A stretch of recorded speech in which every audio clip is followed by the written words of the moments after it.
There are very few things in life that actually trigger me. One of those things is abusing animals. One of those things is abusing your spouse. And the other thing, a close third, are these buttons right here. Fair warning, this video is going to get angry because the more I look at these buttons on this Xbox controller, the madder I'm going to get. And these two buttons are the reason that Xbox is in the situation that it is now. Xbox just laid off a bunch of people. It also just closed, or is removing, I should say, a bunch of studios. And they wouldn't be in this situation if it weren't for these two buttons and what they represent. Throughout the history of playing video games with controllers, we have had two buttons on our controllers that have always made sense: start and select. There's been, maybe some differences in kind of what they're called, but we've almost always had a start button of some variety. Even on some of the weirder controllers that we had, like the N64, right in the middle of it, we still had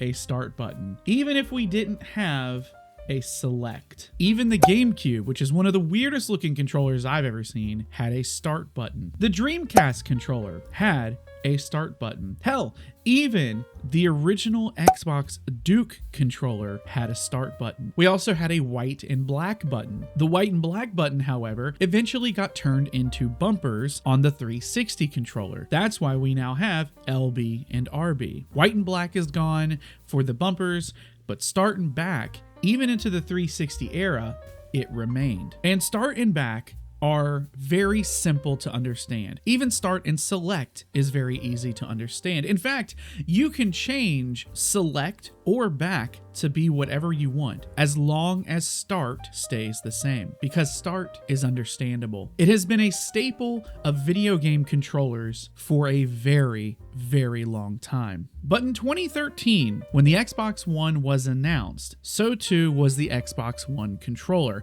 and the start and back buttons that we all know and grew accustomed to changed. No longer are they start and back. They are, oh my God, I'm looking at them now and I still don't know what the hell they are. 3 lines and double boxes. What the fuck is that, Microsoft? The more that I talk about these buttons, the more animated I'm gonna get, because these motherfuckers, man, they are so triggering to me because, like I said, it is what they represent. They represent an era when Xbox decided to take a turn away from gaming. They had just come out of the 360 era, the era that they had just dominated in because they had such an amazing console with an amazing game lineup, only to shit out the Xbox One. Looked like a VCR, right? What was the pitch of the Xbox One? Why was it called the Xbox One? Because it could do everything. It was an all-in-one box. It was designed to focus on playing your cable box so you could watch TV through it. It was your DVR.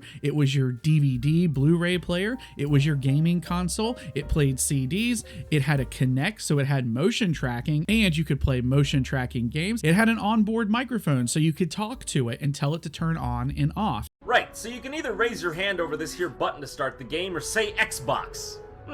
Because I won't look like a total asshat doing that. Xbox! Xbox! I'm goddamn upstanding with this right now. Xbox!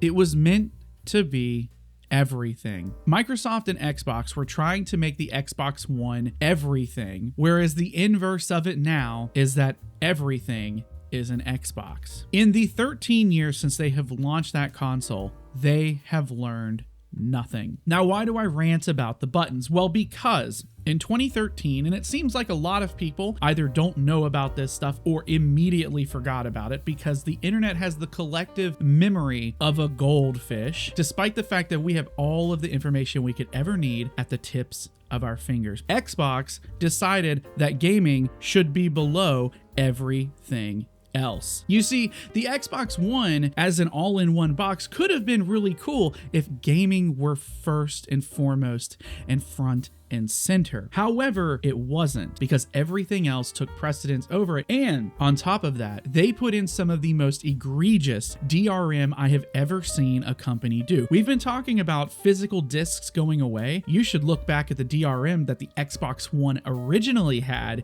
and there were physical discs involved. Heck, actually, how about instead of doing that, I tell you what happened. So first off, you were given a Kinect. You didn't get a choice. The Kinect, it was required to be plugged in. You had to use the Kinect. Xbox at the time was trying to transition console gaming from physical discs to the cloud. Sound familiar? It's almost as if they were a little bit ahead of their time on this one. What they wanted were the discs to only be there to install the game. The license for the game would be entirely on the cloud. And here's where things got bad. We've been complaining about 24-hour check-ins for the last 6 months on certain different things, right? Or even 30-day check-ins. A lot of people have been complaining about that on PlayStation. Hey, guess what? Xbox had a 24-hour one. The Xbox One originally was an online-only console. It had to connect to Xbox Live servers at least once every 24 hours to verify your game license for the game you were playing. If a user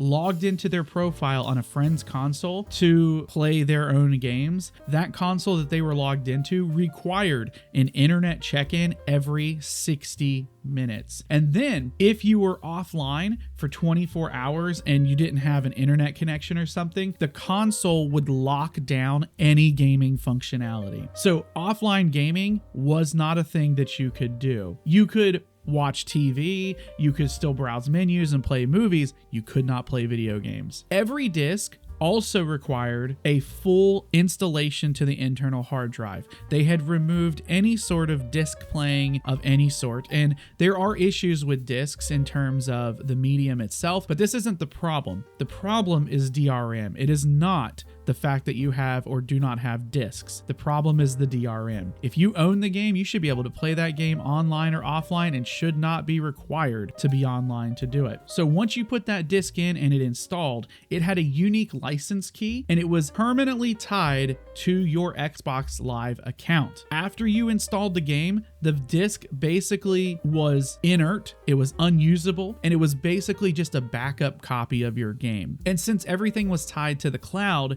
you could then log into any Xbox anywhere in the world with your account and play your game library. Kind of like the way Steam does it now. Then it keeps going, folks. Because of the way they did their DRM, lending, trading, selling, all that stuff was incredibly regulated so that multiple people couldn't install the same game from the same disc. So Microsoft basically killed reselling with the Xbox One, or they were trying to. You could only trade games at participating retailers who agreed to use the Microsoft backend to wipe licenses and stuff like that from the seller account before they would then resell the game. And if you decided to loan a game to a friend, you could give a game disc to a friend if that person has been on your Xbox Live friends list for at least 30 consecutive days. And you could only transfer that license to a friend of yours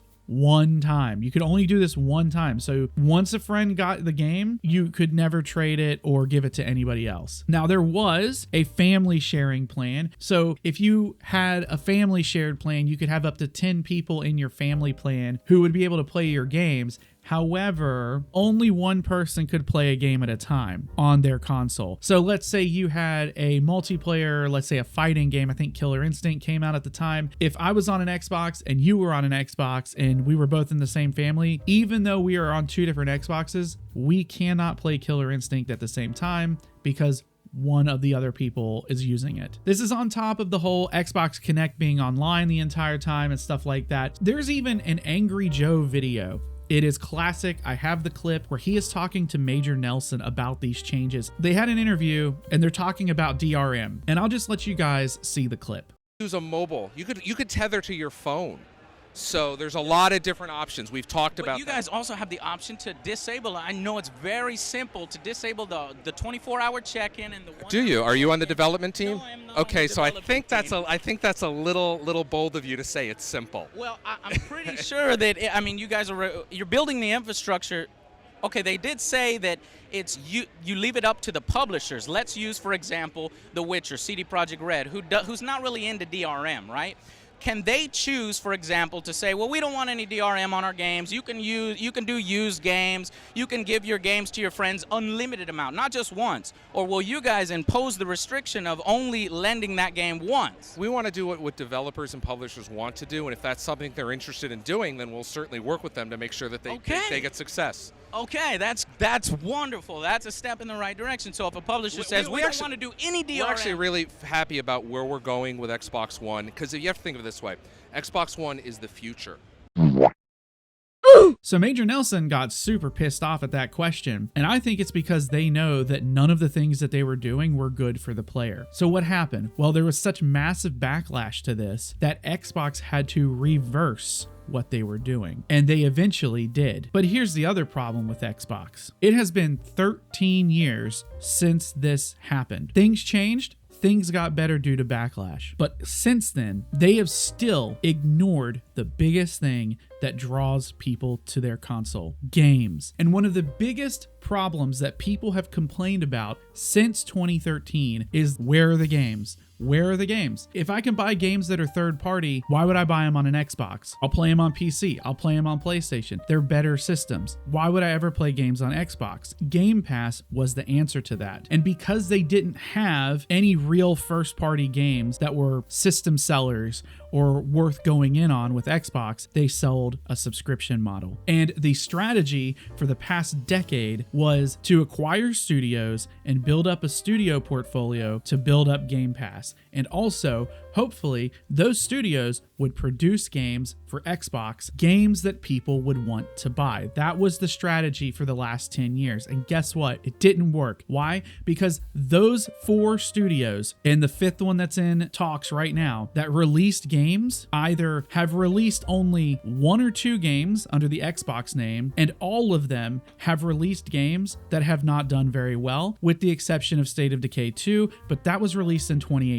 That game may have gotten some updates all the way up until 2024, but let's be honest, if you look at the numbers, they weren't that good, at least on Steam, and Steam holds a trend even over to console, whether you like it or not. So even they weren't making money, and their next game doesn't even come out until next year with an unconfirmed date. That could change. I can see why Xbox would let them go or sell them off, because none of them are making money. Why? Because they're not making games anybody wants to play. Who wants to play Keeper? Who wants to play Kiln? Apparently nobody. Who wants to play South of Midnight? I played it, but nobody else did apparently. That's the problem with Xbox, and that's what these 2 buttons represent. These 2 buttons are why I became a PC gamer. These 2 buttons represent Xbox moving away from gaming and going into literally anything else. It might just be a really small thing, and I might be nitpicking and being a grumpy old man, but Asha Sharma, if you changed these 2 dumbass buttons back to start